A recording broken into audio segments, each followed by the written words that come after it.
Boa noite, Hare Krishna. Então estamos de volta, pessoal, com mais uma semana aqui no Clube do Dharma. Hoje é domingo, dia de Dharma News, de Dharma na Bhagavad Gita. E estamos começando a semana, hoje falando do capítulo 14 da Bhagavad Gita, que é conhecido como os 3 modos da natureza material. Semana passada, no Dharma na Bhagavad Gita, a gente falou do capítulo 13, responde 6 perguntas para Arjuna, né? Ele responde o que é Prakriti, ou seja, o que é a matéria, desfrutador da matéria. Ele responde o que é o corpo material, quem é o proprietário do corpo material, o que é o conhecimento e qual é o objetivo, né, de se adquirir conhecimento. Então, Krishna resume e ele amplia a Bhagavad Gita, que é Sankhya Yoga, yoga que permite, porque se nesse momento nossa consciência material e nós pretendemos nos transferirmos para o abrigo da energia espiritual, a gente precisa conhecer bem a diferença entre essas energias, a gente tem que conhecer a relação que ambas possuem com Deus, com Krishna, e a gente tem que entender como que a gente pode, na verdade, tirar, assim, a nossa consciência de uma e transferir para outra, e isso é justamente apego, né? Apego é conectada com a energia material e a gente quer conectar ela com a energia espiritual, né? Então, assim, não existe yoga sem Sankhya, sem esse conhecimento minucioso de como funciona a matéria, de como funciona o espírito e qual é a origem de ambas, que é em Deus, né? Então, esse é justamente assim, o tema inicial da Bhagavad Gita, já no capítulo 2, quando Krishna começa a explicar o que é yoga. Ele começa falando desse ponto, né? Mas agora, no capítulo 13, depois de Krishna já ter falado sobre karma, já ter falado sobre jnana, né, o conhecimento, já ter falado sobre já tendo falado sobre devoção, já tendo explicado o ciclo de nascimentos e mortes, já tendo explicado, né, tantos assuntos, agora ele dá uma versão assim muito mais profunda, né, desse tema de Sankhya, desse tema de qual é a diferença entre matéria e um outro tema, que é a superalma. Esse aspecto de Deus, essa expansão de Deus que permeia a matéria, Krishna vai explicar esse tema, né, da superalma como um referencial para a gente poder ter uma compreensão definitiva de Sankhya. Uma vez que Krishna explicou isso, e é assim que termina o capítulo 13, agora Krishna ele vai dar um zoom, né, ele vai se aprofundar no tema de Prakriti, no tema da matéria. Ele vai falar como a matéria ela é composta, como a matéria nos influencia, né? Então ele já falou isso, pelo menos assim 2 vezes ele já deu uma atenção para esse tema, mas nada se compara com o que ele vai fazer agora. Agora ele vai dar os parâmetros assim definitivos pelos quais a gente pode compreender, pelo qual a gente pode validar o novo que ele vai fazer aqui. Se a gente lembrar, Krishna, lá atrás na Bhagavad Gita, ele criticou os Vedas. O próprio Krishna critica a literatura védica, né? E ele fala que um transcendentalista de verdade tem que transcender os Vedas. Por quê? Ele fala que os Vedas ficam o tempo todo falando sobre Prakriti, sobre a matéria e sobre os 3 modos da natureza material, que é esse tema que nós vamos falar agora. Os 3 modos da natureza material são os 3 estados que a matéria se manifesta para afetar a nossa consciência, né? Então, Krishna fala que um transcendentalista precisa realmente superar, ir além desses temas, precisa entender algo que está além de tudo isso, precisa entender, de fato, qual é a sua relação com Deus, que é algo que não é tocado por esses 3 modos da matéria, né? Então, Krishna criticou, assim, o fato dos Vedas, da literatura védica original, né, os textos védicos originais falarem muito sobre esse tema dos 3 modos e falarem pouco sobre a busca pela transcendência, né? Mas agora o próprio Krishna vai falar desses temas. Só que ele não vai falar desses temas justamente desconectado da transcendência. Ele vai explicar como a gente pode entender a matéria para que na sequência a gente a transcenda, né? E a forma de transcendê-la é justamente, já dando assim um spoiler, já adiantando o final do capítulo, a forma de transcendê-la é justamente conectando-a a Deus, né? Conectando a Krishna.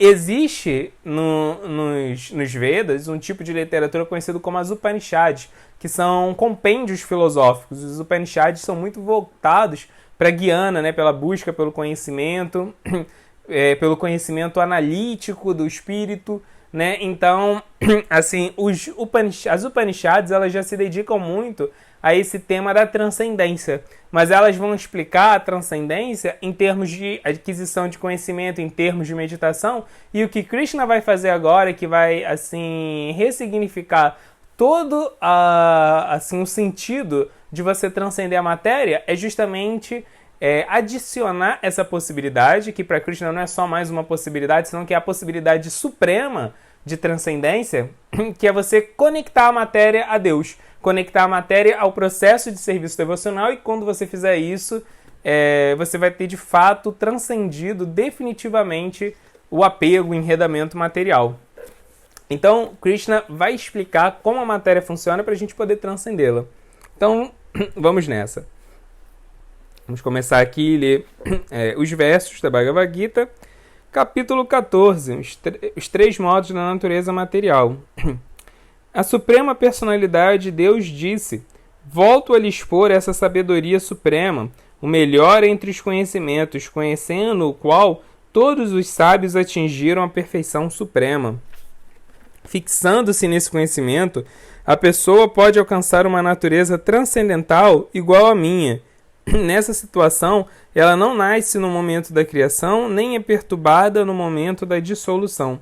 A totalidade da substância material, chamada Brahman, é a fonte do nascimento. E é este Brahman que eu fecundo, possibilitando os nascimentos de todos os seres vivos, ó filho de Bharata.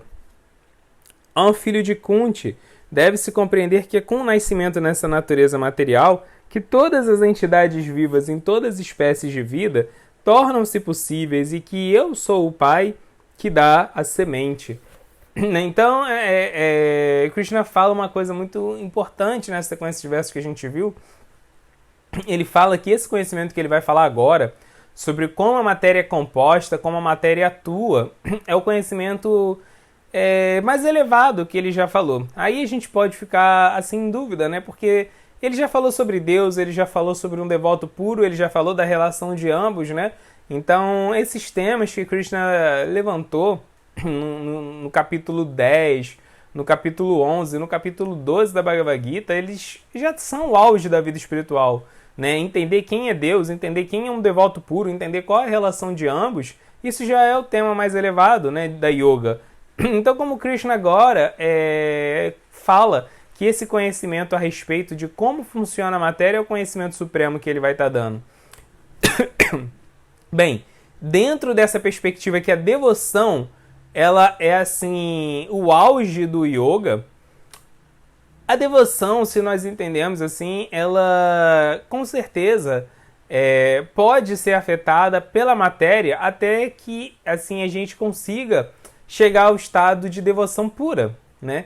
Então, existem, como vai ser explicado aqui, né, esses modos que atuam, que influenciam a consciência humana, e eles com certeza influenciam a consciência de quem está tentando praticar o processo para transcender essa influência, né? Eles continuam influenciando, mesmo quem tenta transcender essa influência. Isso é um ponto fundamental.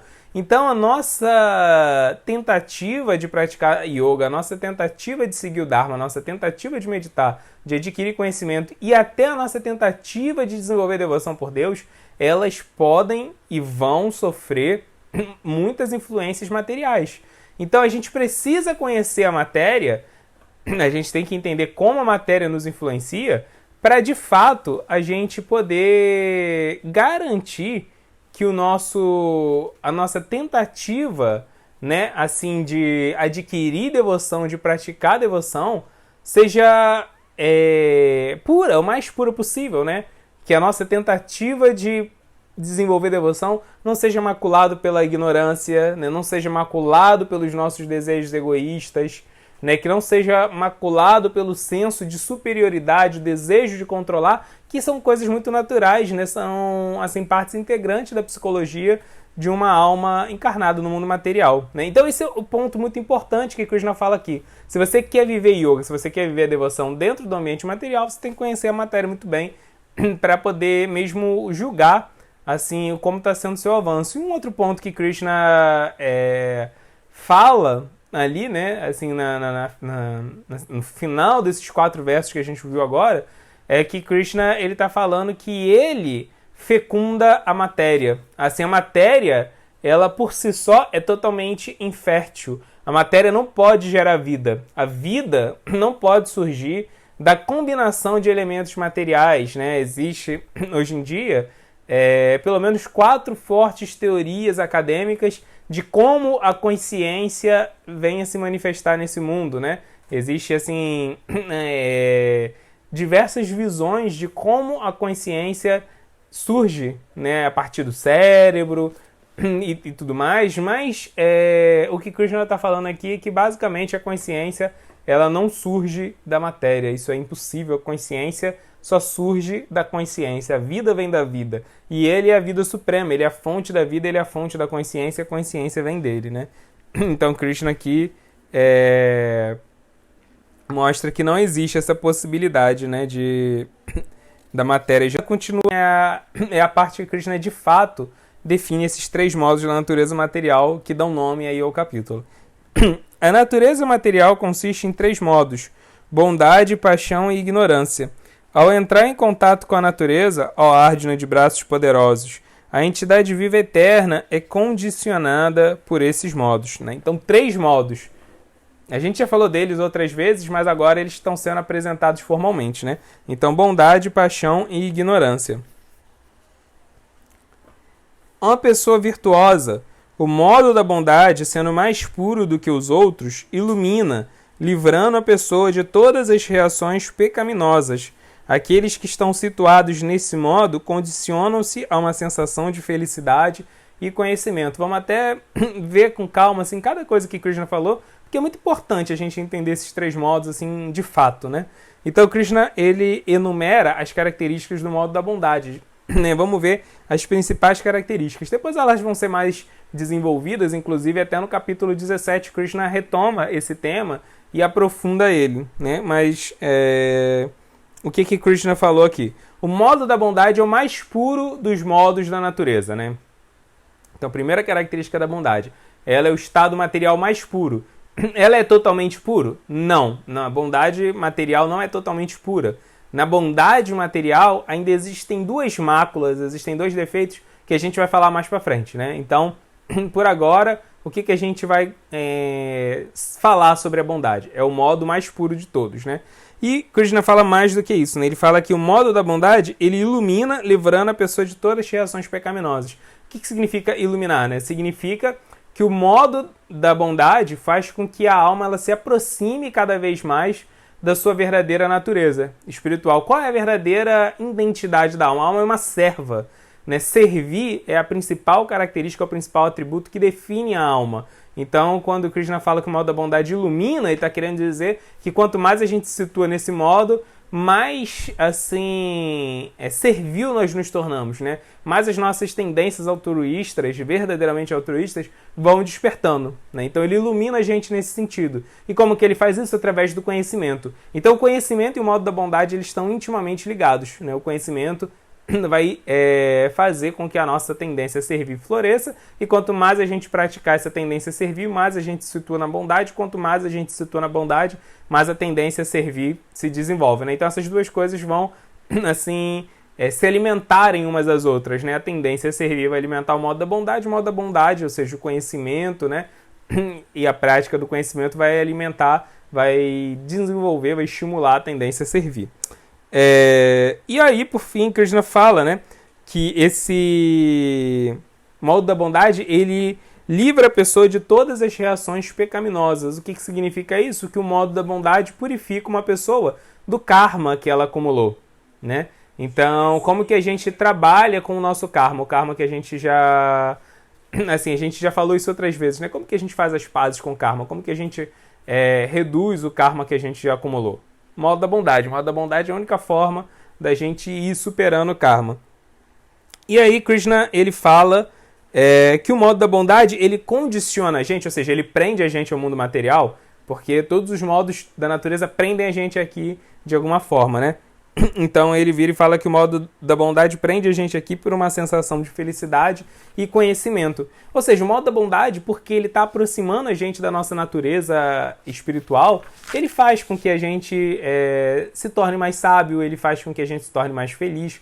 Né? Ananda, felicidade, bem-aventurança, é uma característica da alma. Como o modo da bondade ilumina a gente, naturalmente ele faz com que a gente se sinta mais feliz, né?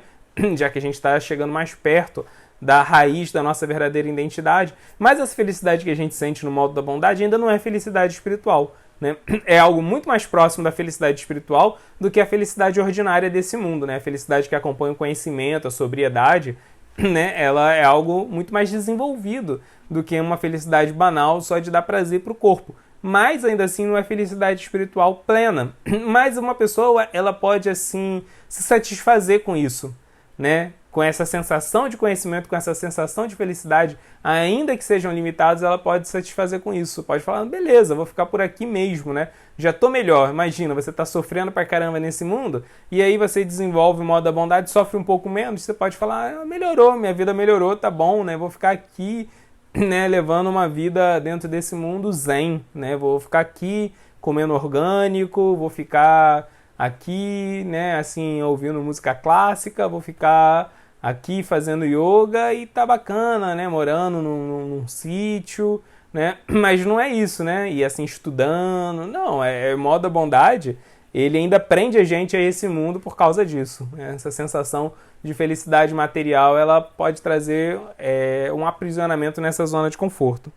Aí Krishna depois fala, o modo da paixão nasce de desejos e anseios ilimitados, ó filho de Kunti. Por causa disso, a entidade viva encarnada está presa às ações fruitivas materiais.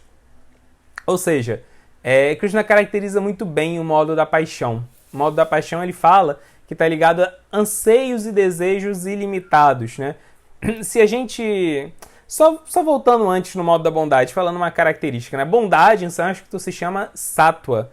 Né? O que significa sattva? Sat significa verdade, realidade, eternidade. Então sattva, né, assim que é o nome original do modo da bondade, né, ele é aquilo que está apontando para a verdade, para a eternidade, para a realidade. Ou seja, quando a gente se situa no modo da bondade, a gente está se aproximando do nosso estado de existência real, né, que é o estado de existência espiritual. A gente está se aproximando de algo que é eterno, porque tudo nesse mundo material é extremamente efêmero, né? Então, assim, os outros modos da natureza, paixão e ignorância, eles são muito materiais, eles são muito ligados a anseios, a necessidades, a perspectivas muito mundanas, né? O modo da bondade não, você já passa a buscar prazer e felicidade em coisas essencialmente internas, né? Você já passa a viver uma vida mais introspectiva. E aí, o que acontece, né, é que você já está começando a cultivar algo que é real, porque valores... virtudes que você desenvolve, você leva com você para a próxima vida, né? Aquilo que você desenvolve em termos de virtude, você não perde. E qualquer outro ganho material você perde, né? Então, assim, essa é a característica eterna do modo da bondade, né? Você está cultivando algo que realmente é sólido, que realmente é seu, que é algo que é realmente uma posse sua, que são virtudes, né?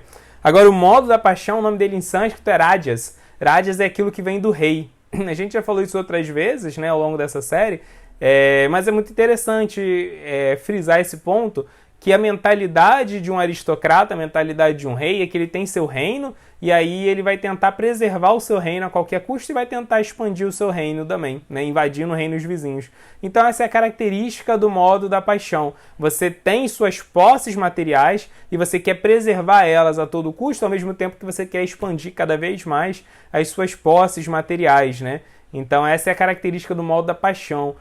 Sobre a influência do modo da paixão, a pessoa fica o tempo todo querendo mais e mais e mais e mais e nunca está satisfeito com aquilo que ela tem, né? Tudo que ela tem, na verdade, só serve de estímulo para ela querer mais, né? Então ela quer mais posses materiais, ela quer mais prestígio, ela quer mais, né, assim, tudo, quer mais beleza, e aí ela pode ser muito bonita, ela vai lá e vai fazer né, 300 plásticas para tentar ficar mais bonito ainda. Ela pode ter dinheiro, mas ela vai ficar obcecada em conseguir mais dinheiro. Ela pode ser famosa e vai querer ficar mais famosa. Essa é a característica do modo da paixão. E aí, olha só a grande ironia da paixão, né? A paixão, você tá tão preocupado em conseguir felicidade, sucesso material, que você não consegue nem ter a tranquilidade para curtir aquilo que você já tem. Né? O modo da bondade ele é mais calmo, é mais tranquilo, é mais introspectivo. Você olha com cuidado para aquilo que você possui, né?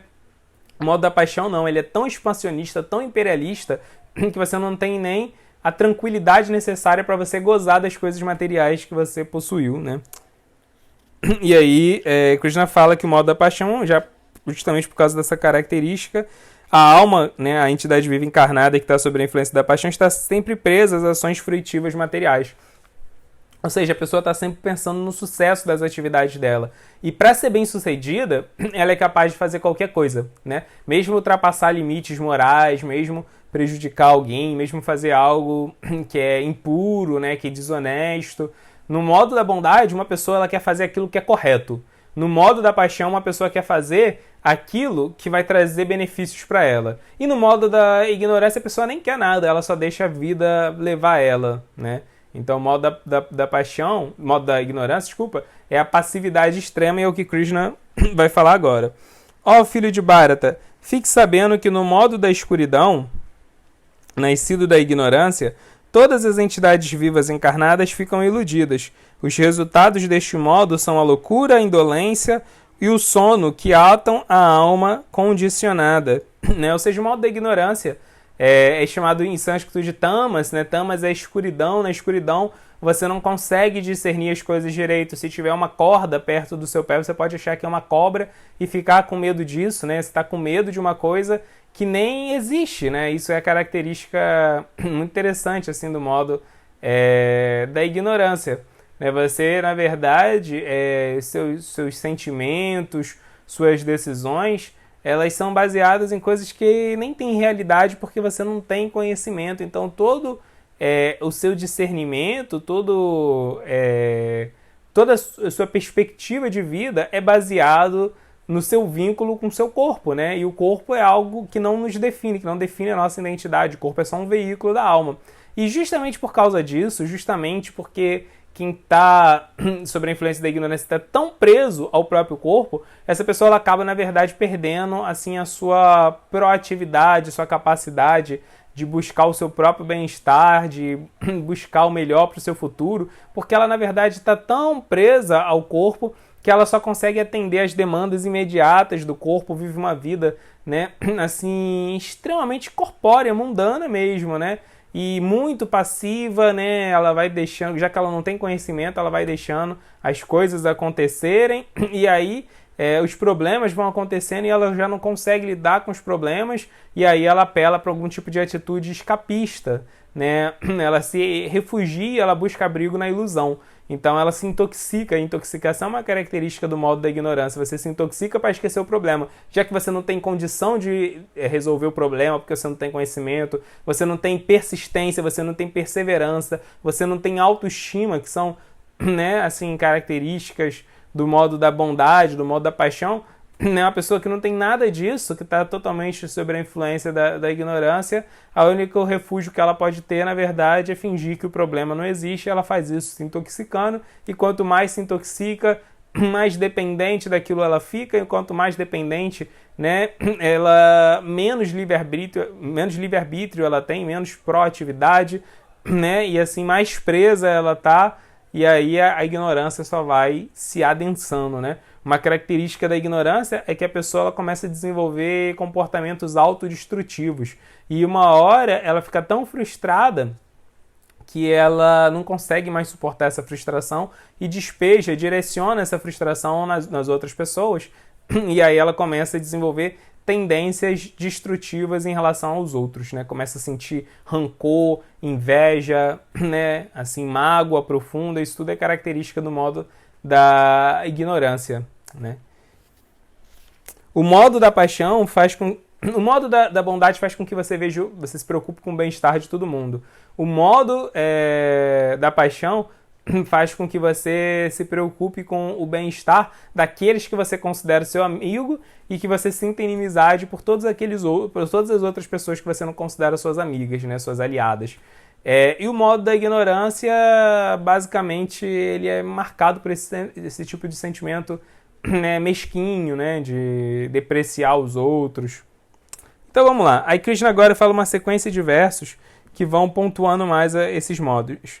Ó filho de Bharata, o modo da bondade condiciona o homem à felicidade. O da paixão o condiciona a ação frutiva e o da ignorância, o da ignorância cobrindo o seu conhecimento, o ata a loucura. Às vezes o modo da bondade se torna proeminente, derrotando os modos da paixão e ignorância, ó filho de Bharata. Às vezes o modo da paixão sobrepuja a bondade e a ignorância, e outras vezes a ignorância derrota a bondade e a paixão. Dessa maneira, há sempre competição pela supremacia. Isso é um bom ponto que Krishna define, que na verdade a gente experimenta esses três modos na nossa vida e eles ficam competindo, né? Então, um momento da nossa vida a gente pode estar 50% na bondade, 30% na paixão e 20% na ignorância. Depois a ignorância pode aumentar, a gente pode ficar 50% na ignorância e por aí vai. Às vezes, dentro do mesmo dia, né, dentro de um espaço de 24 horas, a gente já sente a diferença da influência desses modos na gente, né? Pode ser que a gente acorde super na bondade e termine o dia super na ignorância ou vice-versa, né? Aí Krishna continua falando. As manifestações do modo da bondade podem ser experimentadas quando todos os portões do corpo são iluminados pelo conhecimento. Ou melhor, entre os Bharatas, quando há um aumento no modo da paixão, desenvolvem-se sintomas de grande apego, atividades fruitivas, esforço intenso e desejo e anseio incontroláveis. Quando predomina o modo da ignorância, ó filho de Kuru, manifestam-se escuridão, inércia, loucura e ilusão. Quando alguém morre no modo da bondade, ele atinge os planetas superiores puros onde residem os grandes sábios. Quando alguém morre no modo da paixão, ele nasce entre os que se ocupam em atividades fruitivas, e quando morre no modo da ignorância, nasce no reino animal. O resultado da ação piedosa é puro, e se diz que está no modo da paixão resulta em miséria, e a ação executada no modo da ignorância resulta em tolice. Do modo da bondade desenvolve-se o verdadeiro conhecimento, do modo da ignorância desenvolve-se a tolice, a loucura e a ilusão. Aqueles situados no modo da bondade gradualmente elevam-se aos planetas superiores, aqueles no modo da paixão vivem nos planetas terrestres e aqueles no abominável modo da ignorância descem para os mundos infernais. Bem, dessa sequência de versos que Krishna falou agora, tem dois pontos principais que a gente pode inferir a partir disso, né? O primeiro ponto é que, como o Krishna já falou, os modos da natureza eles competem entre eles, né? Assim, a quantidade de influência que a gente recebe de um determinado modo vai variando ao longo da nossa vida, mas obviamente se situar sobre a influência do modo da bondade é o que tem de mais vantajoso, né? Como o Krishna mesmo já falou, o modo da bondade ilumina. A gente só consegue transcender o modo da bondade depois de se situar nele, né? Então, a nossa mente que a gente se situou na bondade, a gente quer transcender a bondade, chegar ao estado de existência totalmente transcendental, né? Mas primeiro a gente precisa chegar na bondade. E aí uma coisa importante que Krishna falou aqui agora é que quanto mais a gente age sobre a influência de um determinado modo, mais facilmente a nossa consciência se direciona para aquele modo, né? Por exemplo, se a gente tem hábitos no modo da ignorância, é muito fácil a gente ficar sob a influência do modo da ignorância, né? Então, da mesma forma, se a gente está acostumado a ficar sob a influência se a gente voluntariamente, né, conscientemente, age sob a influência da paixão, inconscientemente a gente também já vai ficar mais afetado pela paixão. A paixão vai seduzir, vai moldar mais o nosso comportamento, o nosso caráter. Mesma coisa, o modo da bondade, né? Se voluntariamente, se aquelas ações que a gente tem consciência, que a gente tem poder de decisão sobre elas, a gente faz sobre a influência do modo da bondade, mais gosto a gente vai ter pelas aquelas coisas que estão sobre a influência da bondade, né? Então, a gente tem que, na verdade, buscar ter hábitos cada vez mais na bondade, né? Se a gente agir voluntariamente na paixão e na ignorância, a nossa consciência vai se atrair por esses modos de natureza, né?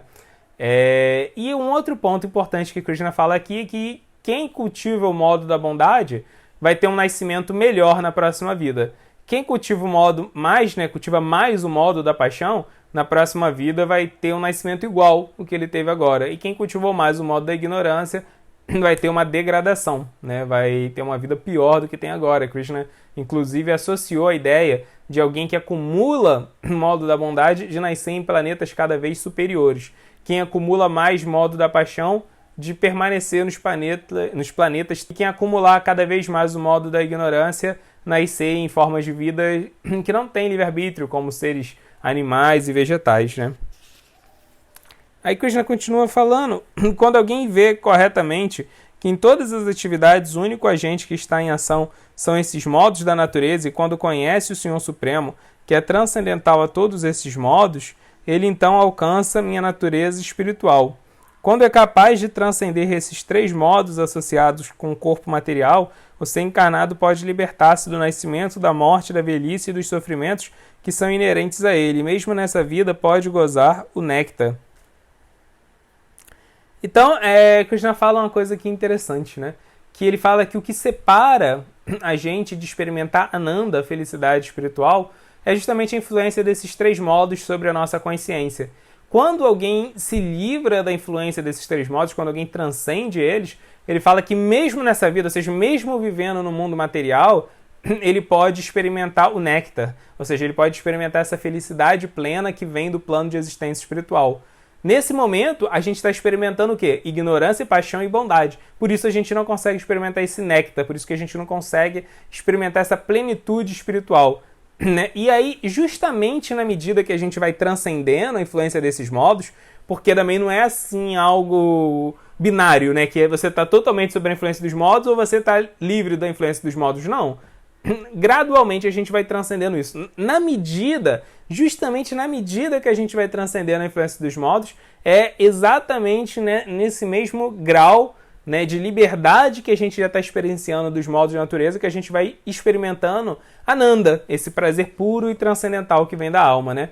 Então, isso é inclusive um bom termômetro, um bom parâmetro para a gente usar na nossa vida espiritual do quanto a gente avançou, né? O quanto de felicidade espiritual a gente está experimentando. E qual é a principal característica da felicidade espiritual? Você experimenta ela em qualquer circunstância. Felicidade material, você precisa que tudo esteja perfeitinho do seu jeitinho para você experimentar, né? Se alguma coisa saiu do jeito que você gostaria que fosse, você já perde, né, o contato com a felicidade, né? A frustração, ela consegue, na verdade, a frustração com elementos externos consegue perturbar a sua felicidade interna. Isso é felicidade material, né? Ela depende de muitas coisas que você não tem controle. A felicidade espiritual, não, ela é algo automático. Na verdade, as coisas podem estar dando errado, né, no mundo, as coisas podem estar indo mal para você, mas ainda assim você consegue experimentar felicidade, né? Essa é a característica da felicidade espiritual. Ela não depende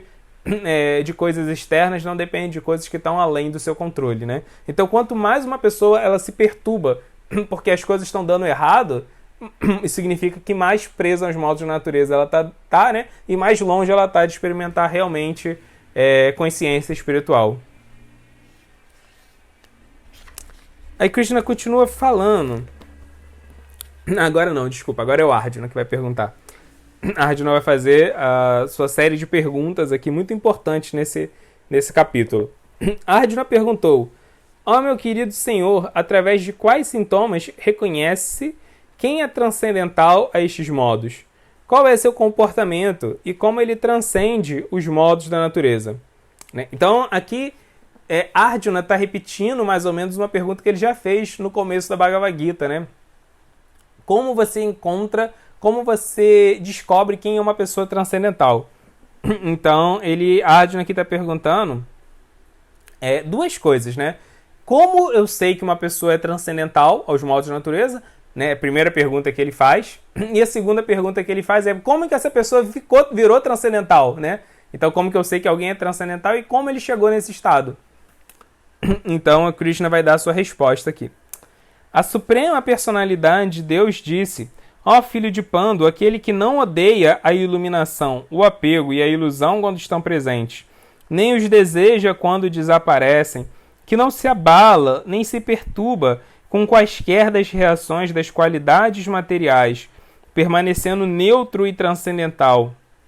sabendo que os modos é que são ativos, que está situado no eu e tem o mesmo comportamento diante da felicidade e do sofrimento, que olha para um punhado de terra, uma pedra e um pedaço de ouro com a mesma visão, que é igual para o desejável e indesejável, que é estável, igual no louvor e na repreensão, honra e desonra, que dá o mesmo tratamento tanto ao amigo quanto ao inimigo, e que renunciou a todas as atividades materiais, disse que essa pessoa transcendeu os modos da natureza material.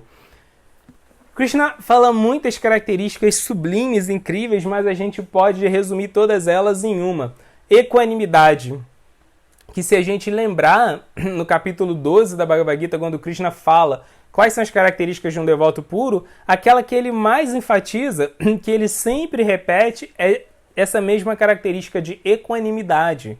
Né? Ele está falando aqui, olha, essa pessoa ela não se perturba. Né? Se algo está dando certo, se algo está dando errado, ela permanece agindo da mesma forma, com caráter, com pureza, com honestidade. Não é, por exemplo, que algo está dando errado para ela, que ela joga para o alto os valores morais dela. Né? Assim, ela é boazinha quando tudo está dando certo, quando as coisas começam a estar dando errado, aí ela começa a tratar mal as outras pessoas, ela começa a trapacear, ela começa a ser desonesta, ela começa a mentir, porque ela tem que fazer as coisas dar certo para ela. Não, né? Ela continua a mesma pessoa, ela é a mesma pessoa com amigo e com inimigo, que falou aqui, né?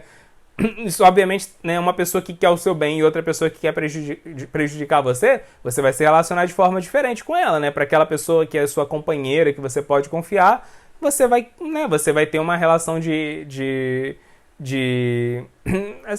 confidência, uma relação de amizade, de cooperação. A pessoa que quer te prejudicar, você vai se proteger dela, né? Mas ainda assim você quer o bem das duas da mesma forma, né? Então é isso que ele está falando. Ele é igual para o amigo e para o inimigo nesse sentido, né? Então, duas formas da gente ver o caráter real de alguém nesse mundo é dar poder para essa pessoa e tirar tudo que ela tem, né? Quando a gente vê uma pessoa, quando ela está com poder, poder corrompe, né? Você quer ver o caráter de uma pessoa de verdade, é só essa pessoa ter poder. Às vezes uma pessoa é super legal, ela tem poder, ela começa a abusar do poder, ela começa a se sentir superior aos outros, ela começa, né, a querer ser, assim, realmente controladora em excesso, né? E ela quer mostrar a superioridade, a hierarquia dela, relembrar isso o tempo todo, né? Então, assim, o poder corrompe.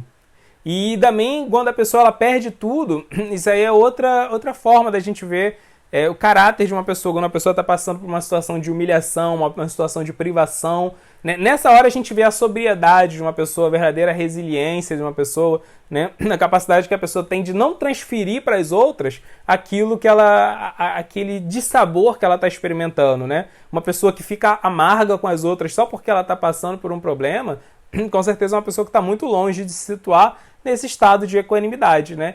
Então, Krishna está falando aqui que uma pessoa que está transcendendo os modos de natureza, ela permanece igual sempre, né? Se está tudo dando bem, se está tudo dando errado, se está tudo mais ou menos, ainda assim ela é a mesma pessoa. Ela vive uma vida que é autêntica, ela vive uma vida que é genuína, porque situações externas não a abalam. Por quê? Porque ela está fixa em Deus, ela está fixa nos pés de lótus de Deus, na relação que ela possui com Deus, né? Então a vida dela é essencialmente interna. É claro que ela vai sofrer quando ela passar por algum problema, é claro que ela vai ter decepções, é claro que ela vai ter alterações de humor, mas ela não deixa nada disso afetar a relação que ela tem com as outras pessoas, ela não deixa isso afetar a relação que ela tem com o Dharma, ela não deixa isso afetar a relação que ela tem com Deus, né? Então, obviamente, não é que ela assim passa a ter uma mente monocromática que não experimente alegrias e tristezas. Não, ela experimenta tudo isso, experimenta o luto e o prazer, né? Mas ela não se distrai. Ela não se distrai nem com o sucesso, com a felicidade e nem com o fracasso e com a tristeza. Ela permanece a mesma pessoa honesta, genuína e comprometida com o Dharma em toda circunstância. E aí, para finalizar o capítulo, Krishna fala assim: aquele que se ocupa em serviço devocional pleno e não falha em circunstância alguma, transcende de imediato os modos da natureza material e chega então ao nível de Brahman. E eu sou a base do Brahman impessoal, que é imortal, imperecível e eterno, e é a posição constitucional da felicidade última. Vou até reler esse último verso aqui. E eu sou a base do Brahman impessoal, que é imortal, imperecível e eterno, e a posição constitucional da felicidade última. Esse é o ponto que Krishna já tinha falado no capítulo 7, né? E aqui ele retoma. Isso é justamente o que Krishna fala no verso 14 do capítulo 7, né? E agora ele fecha esse capítulo levantando de novo essa afirmação de que ele é a fonte do Brahman. E o Brahman é a fonte da matéria e a matéria é a fonte dos três modos da natureza. Logo, qual é a melhor forma de você transcender a influência dos modos da natureza? Ocupando a matéria em serviço a Deus. Ocupando a matéria em tentar agradar a Deus, em tentar servir as outras almas que faz parte do processo do Dharma, né? Então, se a gente vê, existem muitas formas da gente tentar transcender a influência da energia material, dos modos da natureza material, através da busca pelo conhecimento, através do desapego, através da meditação. Mas Krishna fala agora que só existe uma forma definitiva de você transcender a influência dos modos da natureza, que é buscando refúgio nele, é desenvolvendo uma relação de devoção com ele, porque ele é a fonte dos modos da natureza, né?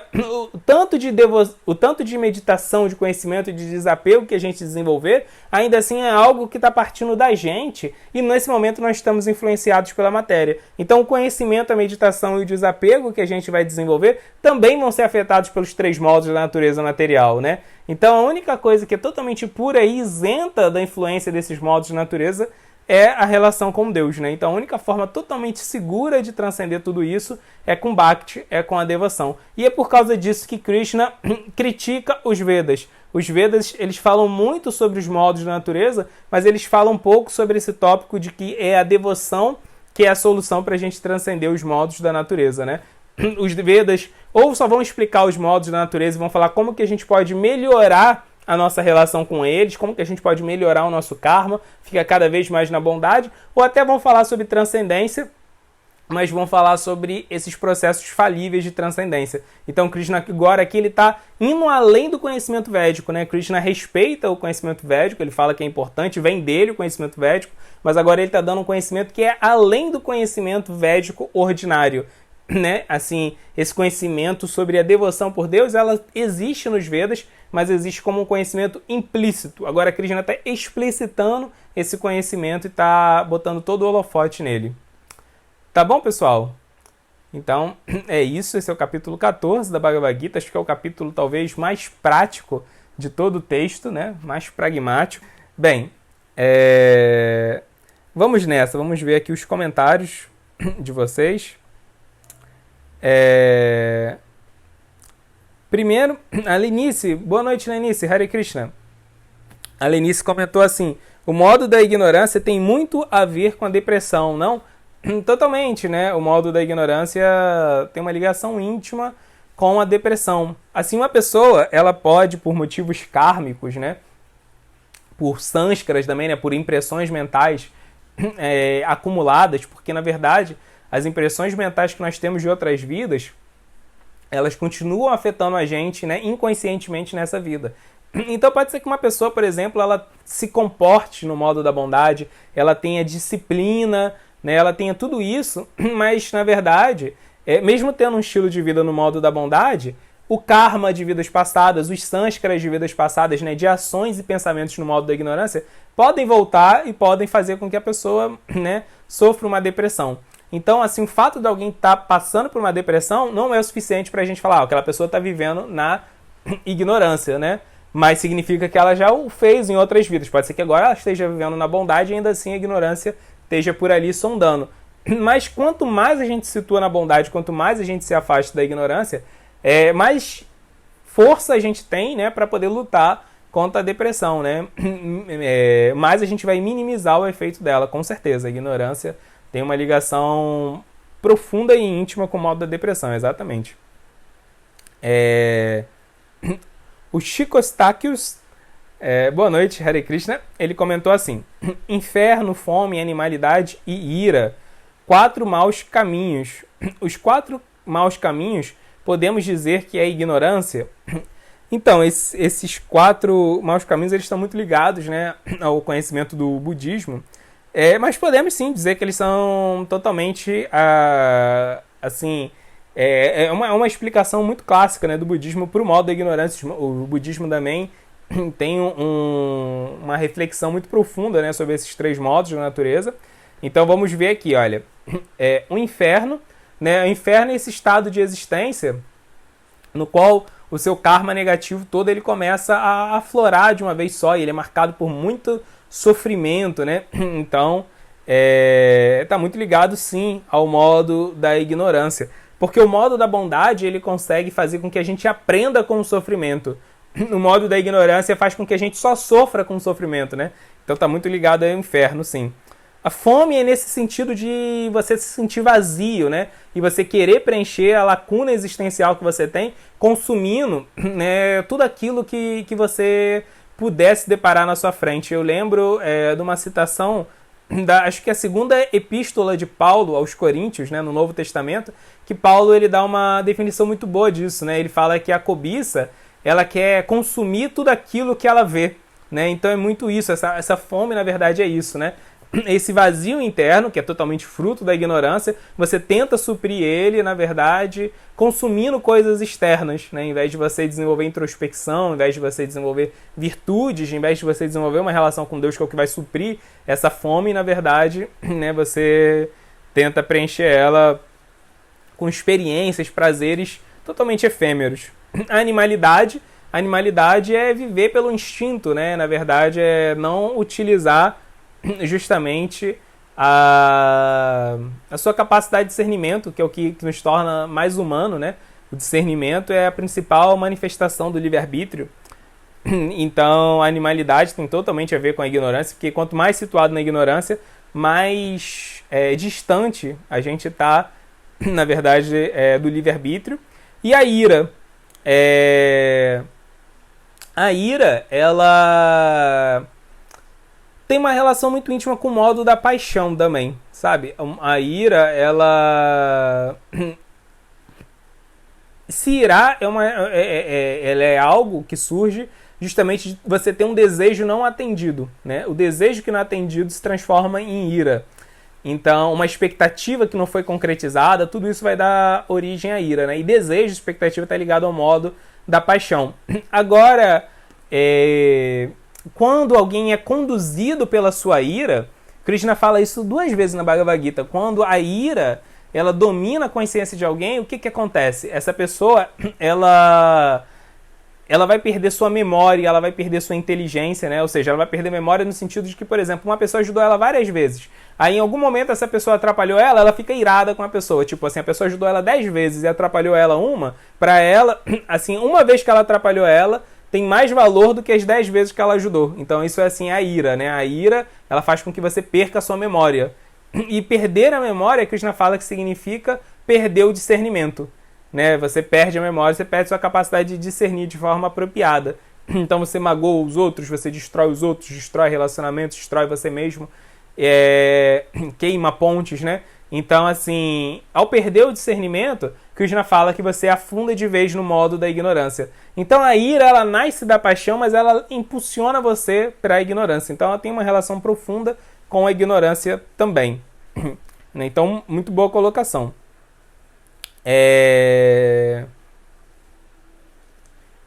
E aí, o Chico Stacks também comentou aqui, tranquilidade e alegria finaliza os 6 maus caminhos. Esses 2 caminhos podem ser a paixão. Então, a tranquilidade e a alegria. Olha, a alegria depende, né, do tipo de alegria. Existe uma alegria na paixão, que é aquela alegria que distrai você da meta da sua vida, você fica assim, se regozijando com o sucesso, né? E aí você acaba se esquecendo da sua responsabilidade, né? Então acho que essa alegria é paixão, sim, né? Existe a alegria também da ignorância. A alegria da ignorância é aquela alegria que não existe de verdade, né? A alegria de você estar intoxicado, né? Você se intoxica e aí sociabiliza, você se intoxica, esquece dos problemas, é um tipo de alegria que nem existe, né? Porque a pessoa que está sociabilizando quando está intoxicado não é você de verdade. O prazer que você está sentindo é um prazer com uma coisa que nem existe, você só está experimentando ele porque você está intoxicado, né? Então Krishna fala, né, que o prazer do modo da ignorância é um prazer totalmente irreal. o prazer da paixão, ele é um prazer real, mas ele é muito temporário, assim, muito efêmero, ele é muito volátil, né? E o prazer da bondade é uma alegria, né, a longo prazo. Você tem que aceitar uma disciplina e ao aceitar essa disciplina você ganha coisas a longo prazo. Por exemplo, se uma pessoa trabalha diligentemente a sua vida toda, talvez ela tenha alegria no final da vida de ter conforto, segurança, né, por ter adquirido um patrimônio, né? Então, isso é uma alegria a longo prazo, né? Então, a alegria, eu acho que ela tem a ver com os três modos da natureza, mas a alegria que distrai a gente, né, eu acho que essa eu acho sim que é uma característica do modo da paixão. Agora, a tranquilidade, não. A tranquilidade é justamente o defeito do modo da bondade, né? Inclusive, eu falei que eu ia falar isso mais pra frente e acabei que não falei, então foi até bom, né? Quais são as duas máculas do modo da bondade material? A bondade material ela tem duas máculas. Quando a bondade material ela é maculada pela ignorância, ela se transforma nessa tranquilidade, ou seja, nesse senso de conforto, né? Você se sente muito acomodado, você está bem onde você já está, né? Você vê que você está vivendo uma vida que é superior à maior parte da vida das pessoas, né, que vivem nesse mundo, e aí você fala, poxa, eu já avancei. Tá bom, né? Eu já avancei, eu já me tornei melhor do que eu era, eu já me tornei melhor do que a maior parte das pessoas, então eu já tenho algum conhecimento, já tenho, né? E aí, essa tranquilidade, ela é bondade imaculada pela ignorância. Por isso que a bondade material, ela não é plena, porque ela é sempre imaculada ou por ignorância ou por paixão. Quando a bondade material é imaculada por ignorância, ela vira essa sensação de conforto. Você se acomoda aonde você está. Mesmo que aonde você está seja uma situação de espiritualidade, de conhecimento, você para de tentar se purificar, de avançar cada vez mais para poder ajudar os outros cada vez mais, né? Então você se conforma muito onde você está. E eu acho que essa tranquilidade, então é um mau caminho, né? Eu acho que essa tranquilidade é bondade maculada pela ignorância. A outra característica da bondade material que limita ela é quando a bondade material é maculada pela paixão, né? E a paixão, ela tem esse desejo de sucesso, né? Tem essa característica de você se sentir superior quando você está sob a influência da paixão. Então, bondade com paixão significa aquela bondade onde você tem mais conhecimento, onde você se comporta melhor do que as outras pessoas e por causa disso você vira um juiz extremo dos outros. Você passa a criticar todo mundo, julgar o avanço dos outros, você passa a se sentir superior aos outros porque, de certa forma, você é mesmo, né? Se comporta melhor, você tem mais conhecimento, então você fica muito crítico, passa a julgar todo mundo, né? Isso é a bondade maculada pela paixão, né? E aí ela se transforma num tipo de falso moralismo, né? Então, essas são as limitações da bondade. Mas eu acho que essa tranquilidade que você citou é essa bondade maculada pela ignorância. Aí, o Chico Stacks também perguntou: e os 4 nobres caminhos que são erudição, absorção, bodhisattva? Beleza. Esses 4 nobres caminhos, eu vou dar só um spoiler agora, mas a gente vai falar sobre eles na série de Teologia Comparada, quando a gente falar de Vaishnavismo e Budismo. Eles estão totalmente a ver com o modo da bondade mesmo, né? Eles são justamente o antídoto para o modo da ignorância e para o modo da paixão, né? Então, esse estado de consciência altruísta, né? Ela é o que define, né, a bondade, né? Sem as máculas de paixão e de ignorância. A gente vai detalhar isso mais para frente na série de Teologia Comparada. E, por fim, o último estado de Buda pode ser a felicidade espiritual? Então, aí a gente tem que definir o que é chamado de último estado de Buda. Porque no budismo, essa visão, nesse último estado de Buda, está muito ligado ao desapego, né? Assim, ao rompimento da busca de sucesso material, a esse estado, né, de espiritualidade que é motivado genuinamente por altruísmo e por desapego, né? Agora, dentro da visão védica, esse estado de consciência, ele é o que seria chamado de Brahmananda, né? Ele não é a felicidade espiritual genuína, última. Ele é um tipo de felicidade espiritual, sim, porque você está totalmente, quando se torna nesse estado, livre do karma, né? Você já está livre do karma, livre do ciclo de nascimentos e morte, mas você, para experimentar a felicidade total espiritual, que é chamado de Premananda, você precisa desenvolver uma relação de devoção com Deus, né? Então, isso que é chamado de o estado de Buda dentro do budismo, dentro da filosofia védica, seria Brahmananda. É uma felicidade espiritual, mas é uma felicidade espiritual preliminar, né? Então, ela é marcada pela ausência da influência dos modos da natureza, pela ausência do karma, mas ainda não é Premananda, felicidade espiritual plena, que só é obtido através de uma relação com Deus. A Maria, ela comentou assim: Hare Krishna, Maria, boa noite, tudo bem? Maria comentou assim: o ser humano procura naturalmente a bondade, mas só se associando com pessoas do bem e mudando a prática de vida superficial, material, é que se consegue superar o modo da ignorância e da paixão. É um trabalho árduo, temos que nos vigiar o tempo todo e continuar buscando o equilíbrio através da relação de amor por Krishna. Perfeito, Maria, esse ponto que a Maria botou é fundamental. A gente só muda, né? A gente só consegue se situar no modo da bondade também se a gente tem a associação, a companhia, né, de pessoas que estão vivendo sob a influência do modo da bondade. Inclusive, as nossas companhias, elas ditam muito sobre qual a influência do modo da natureza a gente vai, né, assim, sofrer mais interferência, né? Então, isso é uma forma muito fácil de você escolher o modo da natureza que você quer que atue mais em você. Se associa com mais predominante com pessoas no modo da ignorância, o modo da ignorância vai ser aquele com mais efeito sobre a sua consciência. Tem uma associação predominante com pessoas que estão na paixão, cheio de desejos, projetos para conseguir cada vez mais coisas nesse mundo, na hora você vai se empolgar com tudo isso. Se associa com pessoas que estão na bondade, você vai, né, querer ter um estilo de vida mais tranquilo, né? E se associa com pessoas que estão buscando a transcendência, naturalmente o desejo pela transcendência vai surgir no seu coração.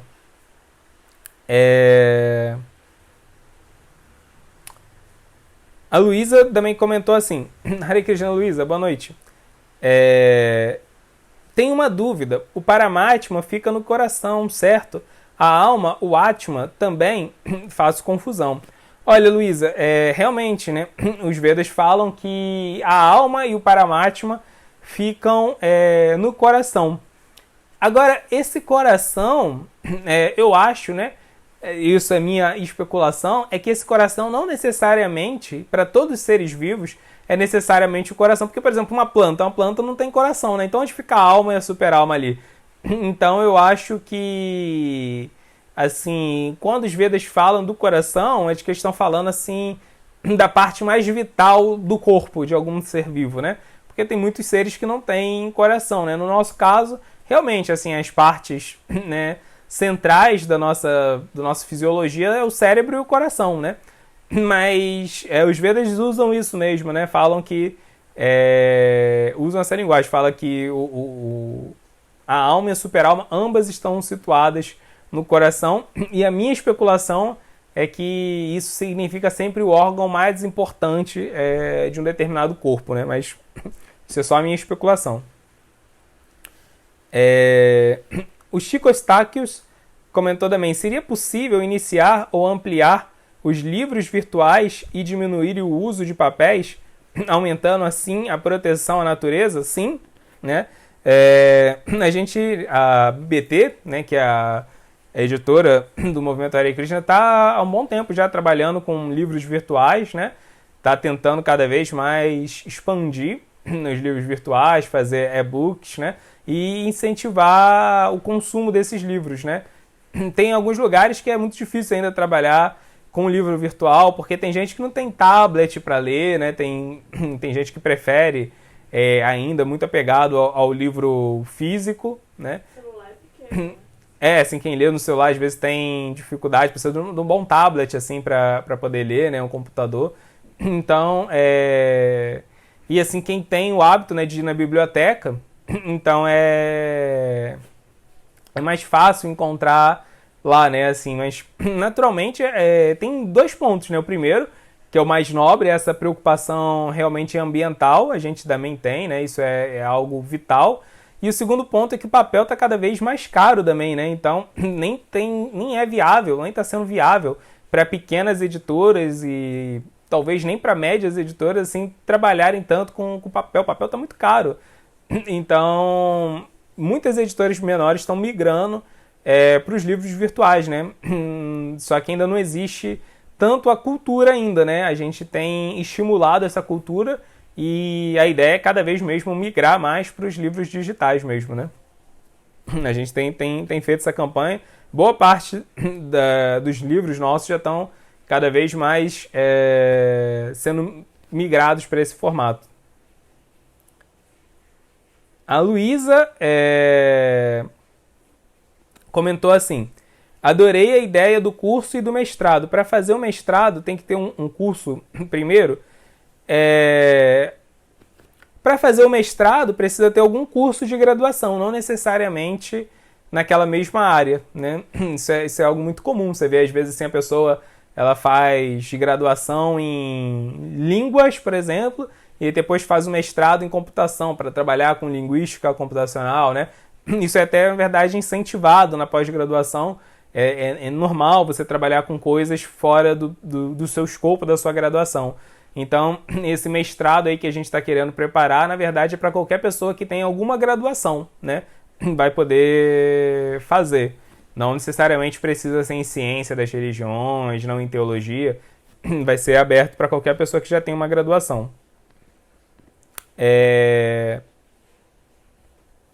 O Michel comentou assim: muitas vezes no ambiente corporativo convivemos com pessoas no modo da paixão e ignorância.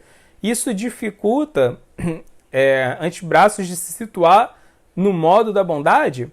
Dificulta, né? Com certeza. A associação que a gente tem no dia a dia, ela é muito contagiante. Imagina você, né, viver num ambiente extremamente competitivo, né? Assim, querendo ou não, essa paixão toda corporativa, ela afeta a gente, influencia a gente, né?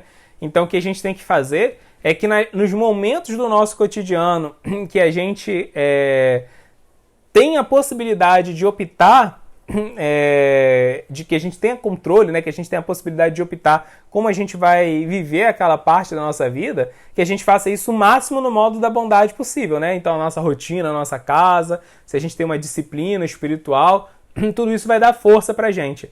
E quando a gente olha para uma situação que está na paixão ou na ignorância através do olhar do conhecimento, chamado de Jnana Chakshu, isso ajuda a gente a ter assim, uma proteção maior a essa influência, mas com certeza influencia, né? Por isso que é importante a gente ter amizades espirituais, por isso que é importante a gente ter um abrigo espiritual, né? É importante ter essas coisas todas para poder encarar esse cotidiano que, inevitavelmente, qualquer pessoa vai ter que se deparar com ignorância e paixão na sua vida, conviver com pessoas que estão vibrando a influência desses modos, afeta sim, afeta bastante.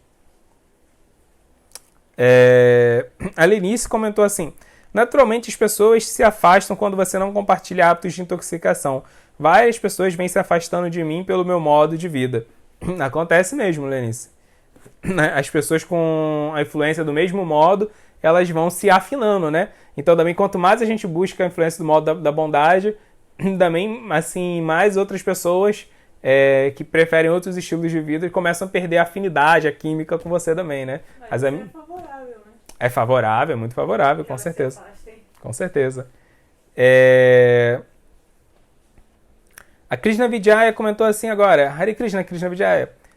A alma não está agindo porque ela não é o corpo. Ela não é agente das atividades. O que está agindo são os gunas. O corpo sutil, a mente, a inteligência e o falso ego são energias materiais, assim como o corpo material grosseiro sofrem as influências da bondade, da paixão e da ignorância. A alma comanda e pede. Por exemplo, quando a mão levanta um livro, é energia material, mão, agindo em cima de outra energia material, livro. Mas a alma está à parte. Por isso devemos escolher o modo da bondade para agir melhor, pois ela nos alinha melhor com o Dharma e nos faz buscar a associação que vão nos ajudar na busca da transcendência. Perfeito, é isso mesmo, Krishna Vijaya. Inclusive é o que Krishna fala no capítulo 2, né, da Bhagavad Gita, logo no começo, que nada material pode macular a alma, né? Ele falava que a alma não pode ser molhada, a alma não pode ser cortada, a alma não pode ser queimada, e os modos de natureza também são coisas materiais, né? Então eles não podem macular a alma, né? Então a alma ela permanece sempre pura, apesar, né, a gente está convivendo nesse ambiente dos modos de natureza, como você falou mesmo, né? Assim, quem age, quem está agindo são os modos, né? Só que a alma agora ela está conectada com o ego material, com a Ahankara, né? Com o falso ego material. E esse falso ego, sim, ele está ele está conectado, ele está agindo e sendo influenciado pelos modos, né? E como a alma ela tem uma relação muito íntima com o ego, ela sente a influência, ela sente as características dos modos, né, que estão afetando, na verdade, o ego, né? Isso é uma característica interessante da relação da alma com o ego. Mas tão logo a alma ela ela dissipe a relação dela com o egoísmo, ela está totalmente pura, totalmente imaculada, porque, na verdade, os modos só afetaram o ego, nunca afetaram a alma. Esse é um ponto importante mesmo.